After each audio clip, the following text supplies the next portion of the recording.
Minute शांत व्हा.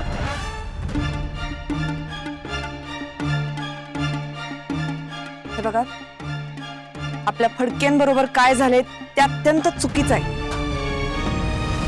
आणि आपल्या अर्जुन सरांबरोबर जे झालंय तेही अत्यंत चुकीचं आहे. आता तुम्ही तर पाहिलंय, ही कंपनी उभी करायला, हा कारखाना मोठा करायला अर्जुन सरांनी स्वतःचा जीव ओवाळून टाकलाय. बघितलंय ना तुम्ही. मग त्याच कारखान्याचं काम अशा पद्धतीनं ठप्प झालं, त्यांना आवडेल काय? ते नेहमी तुमचा विचार करत आले. आपल्या कंपनीचा प्रत्येक कामगार कंपनीचा मालक आहे हे म्हणत आलेत ते. आता तुम्ही कामगारच जर मालक असाल तर कोणता मालक आपली कंपनी बंद करून सोडून जाईल सांगा मला? या कंपनीमुळे तुम्हाला रोजगार मिळतो ना, या कंपनीमुळे तुमच्या घरची चूल पेटते ना.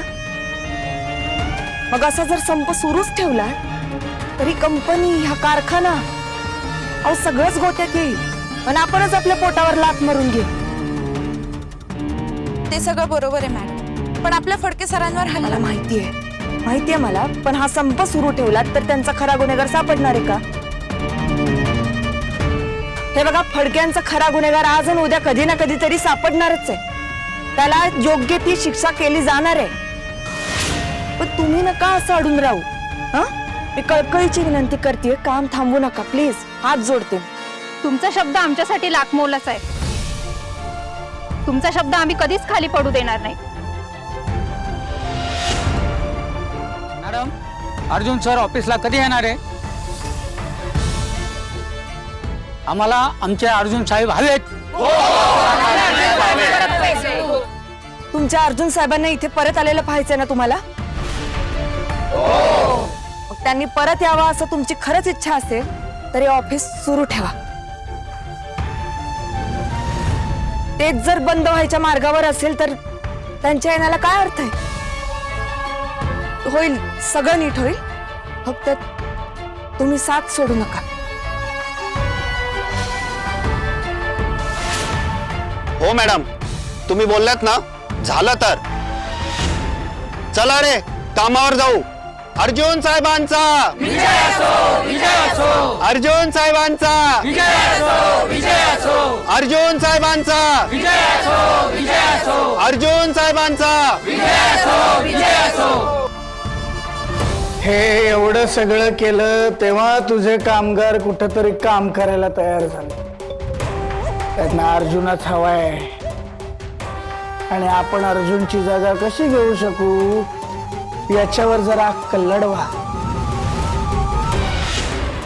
मामा, सावित्री काय म्हणली माहितीये का? एका जरी कामगाराला दुखापत झाली असती ना गुंडांकडनं तर अख्ख्या गावानं हा वाडा जमीनदोस्त केला असता. मग काय केलं असतं आपण? जुलमाचं राज्य करायला मुळात प्रजा असावी लागती. मामा, तुझ्या डोक्यात जरा घुसत असेल ना तर समजाव तुझ्या रेमेला, लाडक्या भाच्याला.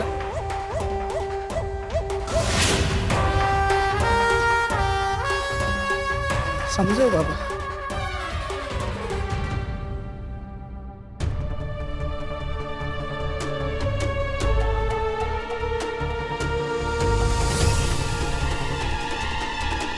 मी सांगतो त्याला काय म्हणायचंय ते. मग एवढा पण आडान नाही मी. एवढ्या दिवसांमध्ये एक काम काय केलं, लय बढाया मारायला लागला हो.